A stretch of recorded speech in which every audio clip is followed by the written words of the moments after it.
오늘 우리가 함께 볼 본문은 탕자 이야기 혹은 탕자의 비유로 잘 알려진 본문입니다.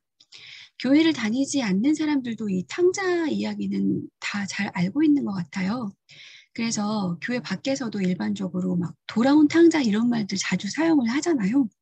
그냥 아주 망난이었다가 개과천선한 사람에 대해서 이 표현을 사용하거나 아니면 어떤 모임에 한동안 보이지 않던 사람이 오랜만에 다시 왔을 때, 아, 우리 탕자가 돌아왔다. 이런 말을 하기도 합니다. 그런데 정말 탕자는 그런 이들을 말하는 걸까요?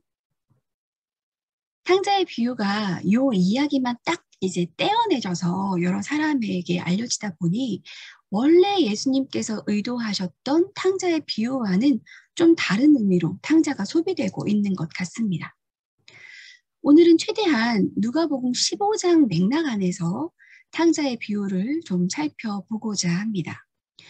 예수님은 지금 이 이야기를 왜 하고 계시는지 오늘 본문의 위쪽으로 좀 거슬러 올라가 보도록 하겠습니다. 예수님이 탕자의 비유를 말씀하시는 이유는 누가복음 15장 1에서 3절까지에 기록되어 있습니다. 세리들과 죄인들이 모두 예수의 말씀을 들으려고 그에게 가까이 몰려들었다. 바리새파 사람들과 율법 학자들은 투덜거리며 말하였다. 이 사람이 죄인들을 맞아들이고 그들과 함께 음식을 먹는구나. 그래서 예수께서는 그들에게 이 비유를 말씀하셨다. 이 상황을 잘 이해하기 위해서는 여기서 세리와 죄인이 누구를 말하는가를 먼저 확인해야겠습니다. 세리에 대해서는 제가 설교에서 여러 번 말씀드린 적이 있는데요.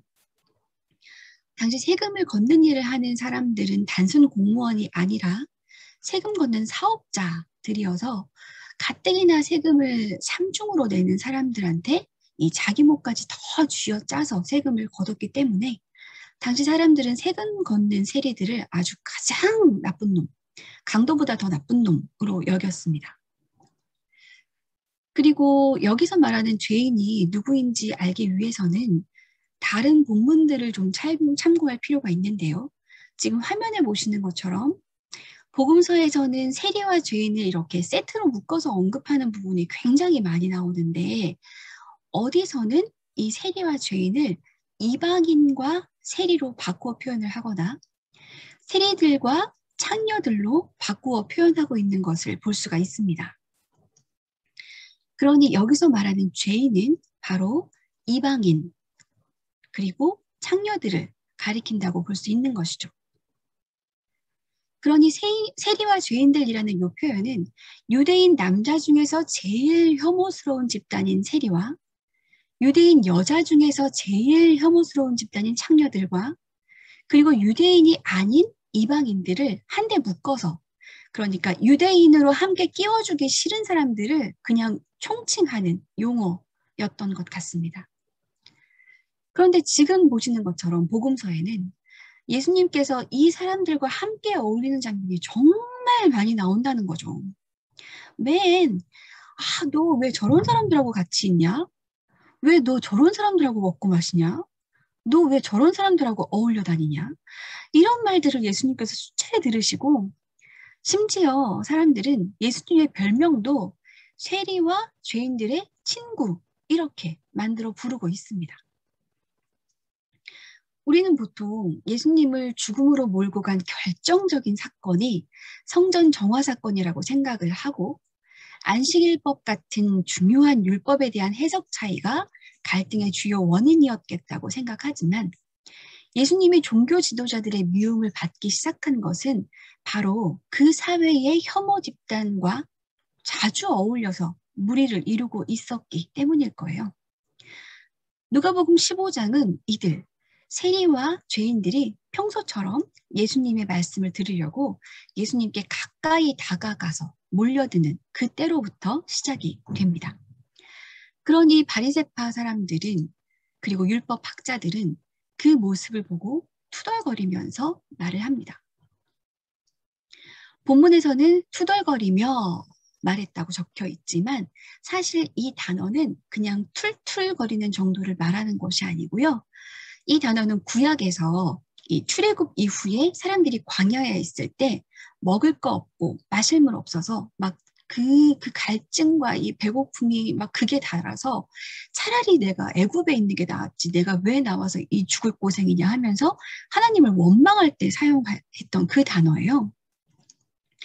그러니까 지금 바리새파 사람들과 율법 학자들은 그냥 투덜거리고 수군거리는 그런 정도가 아니라 사회 질서가 파괴되는 듯한 그 위기의식을 느끼고 완전히 분노가 이 끝에 달해가지고 예수님을 원망하면서 탓하고 있는 거예요. 아이고, 아니 세상이 어떻게 되려고? 성경 선생이라는 저 사람이 죄인들과 함께 어울려서 저렇게 다니는구만? 이러다가는 아주 그냥 온 세상이 다 그냥 죄인들 천지가 되겠어. 막 이렇게 분내고 있는 거예요. 3절에 보면 지금 이런 상황에서 그래서 예수께서는 그들에게 이 비유를 말씀하셨다라고 적고 있습니다. 이어서 세 가지 비유가 나오는데요. 양 100마리를 가진 어떤 사람이 양 1마리를 잃어버렸다가 다시 찾게 된 이야기. 그리고 10드라크마를 가진 한 여인이 한 드라크마를 잃어버렸다가 다시 찾게 된 이야기. 그리고 두 아들의 아버지가 집 나갔던 둘째 아들이 다시 집으로 돌아오자 기뻐하는 이야기가 연이어서 실려 있습니다. 자, 그렇다면 지금 예수님께서는 바로 세리, 창녀, 이방인들, 당시 사회의 구성원 밖으로 내몰린 이 소외된 존재들을 변호하는 차원에서 이 말씀을 하고 계신 것이라고 볼 수 있고요. 그리고 이 세 가지 비유를 통해서 하고 싶은 말은 잃어버린 그 자체, 그 상태가 아니라 잃어버린 것을 다시 되찾은 상태의 그 기쁨에 대해서 그것을 강조하고 그 기쁨이 얼마나 큰 것인지를 말하려고 하시는 겁니다. 이 세 가지 비유를 한 번에 다 말씀하셨던 것인지 아니면 상황에 따라서 다르게 오늘은 이것, 내일은 저것 이렇게 말씀하셨던 것을 나중에 모아놓은 것인지 정확히 알 수는 없지만 어쨌든 예수님은 이야기를 듣는 사람들이 그 잃어버렸던 것을 되찾은 그 기쁨을 어떻게 하면 조금이라도 더 이해하기 쉽게 해줄 수 있을까 하시면서 이렇게 각기 다른 상황을 들어서 설명을 하고 계신 것 같습니다. 탕자의 이유만 딱 떼놓고 보면 어떤 게 강조돼요?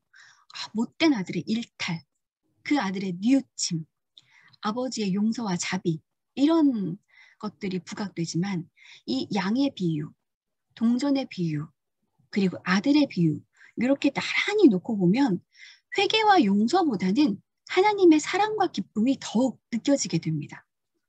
왜냐하면 양이나 동전에게 우리는 도덕적인 기준을 들이대지 않잖아요. 그냥 잃어버렸다가 찾은 것에 대한 기쁨, 그것이 강조되어 있다. 이렇게 볼 수 있습니다. 그러니 탕자 이야기는 당시 사회에서 소외된 이들을 계속 경계 밖으로 계속 밀어내려고 하는 그 바리새인과 율법 학자들에게 깨우침을 주기 위해서 들려주시는 이야기로 그리고 하나님께서 그들을 얼마나 사랑하시는지를 알려주기 위한 이야기로 그렇게 읽어야 하겠습니다. 자, 이제부터 이제 탕자의 비유 본문으로 들어가는데 밑그림이 좀 길었습니다. 탕자의 비유 본문은 앞에 두 비유와는 달리 두 아들을 등장시키면서 이 자격의 역설을 설명합니다. 둘째 아들은 자격이 없다고 생각하는 순간 자격을 획득하게 되고 첫째 아들은 자격이 있다고 생각하는 순간 자격을 상실할 위기에 처하게 됩니다. 누가복음 15장 17절에서 20절을 먼저 보겠습니다. 그제서야 그는 정신이 들어서 이렇게 말하였다.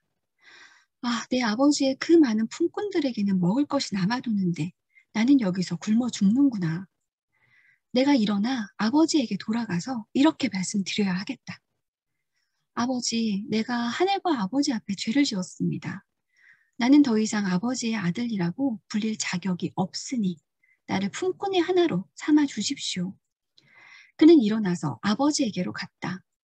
그가 아직도 먼 거리에 있는데 그의 아버지가 그를 보고 측은히 여겨서 달려가 그의 목을 껴안고 입을 맞추었다. 둘째 아들은 자격이 없지만 아버지에게로 돌아가 보기로 합니다. 그런데 아버지에게 그 모든 자초지종과 본인의 마음을 설명하기도 전에 아버지는 저 멀리에서부터 아들의 모습을 발견하고는 그냥 묻지도 않고 달려와서 목을 껴안고 입을 맞추고 정말 기쁘게 맞아주십니다. 그냥 그 존재 자체를 긍정하고 환영하면서 이 하나님께로 다가오는 그 자체를 기뻐하시는 하나님의 마음이 느껴집니다. 다음은 누가복음 15장 28절에서 30절입니다. 큰아들은 화가 나서 집으로 들어가려고 하지 않았다. 아버지가 나와서 그를 달랬다. 그러나 그는 아버지에게 대답하였다. 나는 이렇게 여러 해를 두고 아버지를 섬기고 있고 아버지의 명령을 한 번도 어긴 일이 없는데 나에게는 친구들과 함께 즐기라고 염소 새끼 한 마리 주신 일도 없습니다. 그런데 창녀들과 어울려서 아버지의 재산을 다 삼켜버린 이 아들이 오니까 그를 위해서는 살진 송아지를 잡으셨습니다. 자, 큰아들은 자신이 얼마나 자격 있는 사람인지를 주장하면서 자격 없는 일을 용납하는 아버지를 비난합니다. 큰아들은 작은 아들을 집에 받아들인 것에 분내면서 자기는 집에 들어가지 않으려고 합니다.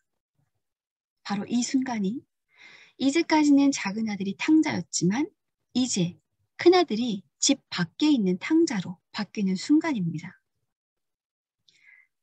예수님의 이 비유를 들은 바리새인과 율법학자들은 자신들이 첫째 아들이라는 것을 금세 알아챘을 것입니다. 그런데 그럼에도 불구하고 그들의 태도가 바뀌었다고 말하는 부분은 복음서에서 결코 확인할 수 없습니다. 지난 10월 8일 루렌도 씨 가족이 난민 신청한 지 2년 만에 난민 신청을 받게 된 뉴스를 여러분도 접하셨을 거예요. 루렌도 씨 가족이 한국에 도착한 지 벌써 3년이나 되었더라고요. 여러분도 잘 아시듯이 그 3년 중에 처음 287일을 이 10살도 안 된 4명의 아이들과 공항에서 먹고 자고 살아갔습니다. 이제 겨우 구조가 되어서 난민 신청을 했는데 2년이 지난 지금에야 난민 자격을 인정받게 된 거예요. 그러니까 한편으로는 되게 반가운 소식인데 이제 됐구나 하는 이 안도감이 정말 반가우면서도 또 한편으로는 아니 이게 이렇게 오래 걸릴 일이야? 아니 이게 이렇게 2년이 걸릴 일이야? 뭐 이런 생각을 하면서 되게 좀 속상하기도 했습니다. 기독교를 대표한다고 하는 목소리 큰 사람들이 난민 문제에 대해서 부정적인 반응을 보이는 것도 정말 우려가 됩니다. 1세기 유대인들에게 사회적으로 소외되었던 사람들이 지금 세리, 창녀, 이방인이었다고 제가 말씀드렸잖아요. 오늘 우리 시대에는 그 세 그룹이 성소수자, 페미니스트, 난민으로 바뀌어진 것 같아요. 사회 일반에서보다 기독교 내부에서 더 이들을 받아들이기를 거부하고 질서를 파괴하는 위험한 사람 취급을 합니다. 정말 예수님이 오늘 우리 곁에 오셔서 기독교인들이 과거 바리새인들과 율법학자들이 그랬던 것처럼 이렇게 악을 쓰면서 이 난민, 성소수자, 페미니스트를 공격하고 있는 것을 보신다면 아마 진짜 피눈물을 흘리실 것 같아요. 저는 오늘 이 본문을 묵상하면서 이 사회적 소외 집단을 어떻게든 껴안으려고 하셨던 예수님 마음이 너무 읽혀져가지고 저도 이들에게 더 가깝게 다가가야 되겠다는 그런 다짐을 다시 한번 좀 해봤습니다. 오늘 본문을 통해서 우리는 예수님이 사회적으로 소외된 존재를 어떻게 대하셨는지를 분명히 보고 우리도 예수님을 따라 이 기쁨과 즐거움의 환대 공동체를 좀 만들어가면 좋겠습니다. 우리가 하나님의 그 사랑과 기쁨을 온전하게 함께 누릴 수 있는 비결은 하나밖에 없는 것 같아요. 나 스스로에 대해서는 끊임없이 자격 없음을 인식하고 동시에 타인의 자격 없음에 대해서는 판단하려고 들지 말기. 그것이 우리가 주 안에서 사랑과 기쁨을 온전하게 누리며 사는 길인 것 같습니다. 우리의 자격 없음에도 불구하고 그럼에도 불구하고 이 부족한 나를 용납해 주시고 사랑해 주시는 그 하나님께 너무 감격하고 감사하면서 우리 자신도 끊임없이 그렇게 우리 곁에 있는 이들을 용납해 주고 사랑해 주고 주님의 그 환대를 베풀어 가면서 살아가는 우리가 되길 주님의 이름으로 간절히 축원합니다. 그리고 부록처럼 한 가지 더 말씀드리고 싶은 것이 생각이 좀 났어요.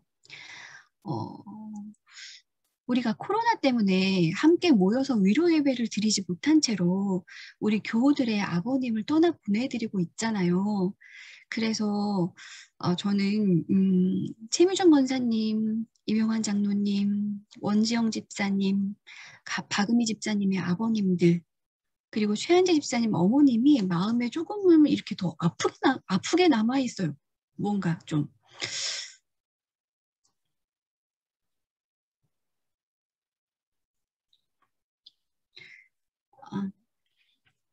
그래서 오늘 말씀을 묵상하면서 우리가 떠나보낸 그분들을 이렇게 반갑게 맞아주시는 하나님의 환대가 떠올랐고 사랑하는 사람들을 떠나보낸 여러분을 좀 위로하고 싶은 마음이 들었습니다. 사람들은 막 그러잖아요. 살아생전에 고인이 어떻게 신앙생활을 했는지 신앙이 어땠는지를 말하면서 그 삶과 천국을 연결시키고 싶어 하잖아요.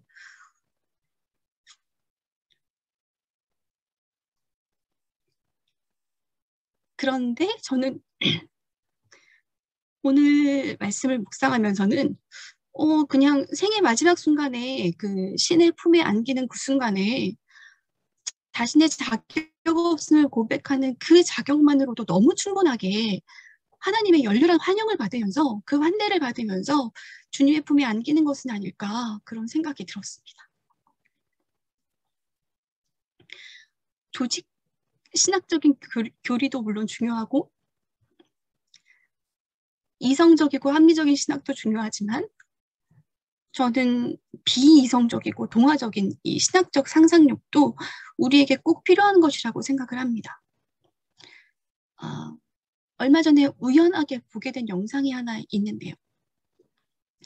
세계 테마 기획이라는 프로그램의 오스트리아 편이었는데 오스트리아에서 유학했던 성악가와 동행하면서 이곳저곳을 다니던 중에 그 사람이 유학 시절에 홈스테이 했던 가정을 다시 방문하게 되었어요.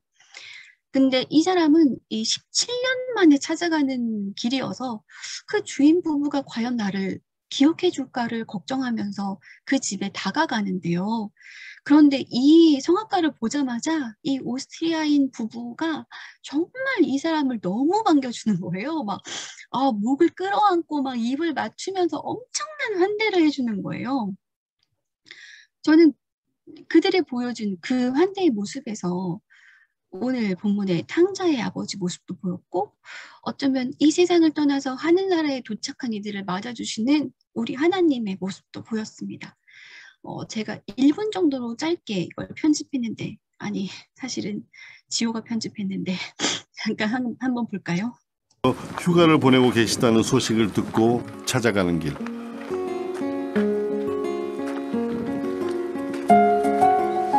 벌써 17년이나 흘렀는데 여전히 저를 기억해 주실까요?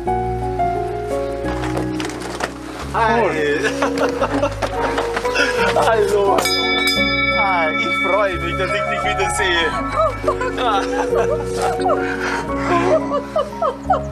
Ist das schön? Fuck. So eine Freude, grüß dich. Oh, Sam, wir haben dich so gesucht und haben dich gefunden. Wir haben dich nicht mehr gefunden. Jetzt haben wir dich wieder, Papi. Wie schön. Schön, dass du da bist. Alles gut? Ja, jetzt haben wir dich wieder, Papi. Oh, komm rein. Komm rein. Komm rein. Oh, ist das... Also, du warst wirklich wie unser Sohn. Ja, und jetzt bist du es wieder, Papi. Du bist wieder mein Sohn. 네. 우리가 인생을 살아가면서 항상 이런 주님의 열렬한 환대를 우리가 기억하고 살아가면 좋겠습니다. 우리가 스스로 살다 보면, 그러니까 우리가 이게 살다 보면 이게 너무 우리의 자격 없음이 너무 한심해져가지고 살아갈 힘을 자꾸만 또 잃어버리게 될 때가 있잖아요. 그리고 우리 사회에 자격 없다고 손가락질 받는 사람들을 혼자 두지 않고 싶을 때가 있잖아요. 그리고 우리가 사랑하는 사람들을 하늘나라로 떠나보낼 때가 우리가 다 겪게 되잖아요. 우리는 우리 존재 자체를, 우리를 정말 정말 기뻐하시고 정말 사랑하시는 그 주님의 열렬한 환대를 기대하면서 자격 없음을 오히려 자격이라고 그렇게 말해주시는 주님의 사랑을 의지하면서 우리가 하루하루를 살아가게 되길 간절히 축원합니다. 함께 기도하겠습니다. 자격 없는 저희를 자격 있다 하시고 자녀 삼아주시는 하나님, 저희가 주님의 사랑을 항상 기억하며 살아가겠습니다. 언제라도 돌아가기만 하면 기꺼이 받아주시고 기쁨의 잔치를 벌여주시는 주님을 기억하고 주님의 사랑과 기쁨을 한껏 누리며 살아가게 하시고 주님께서 이 땅에서 소외된 사람들과 함께 생활하시면서 그들을 환대하셨듯이 저희도 주님의 사랑으로 이웃을 환대하면서 살아가게 해주십시오. 주님을 닮아가는 우리가 되게 해주십시오. 모든 소외된 이들 곁에서 함께 먹고 마셨던 주 예수님 이름으로 기도드립니다. 아멘.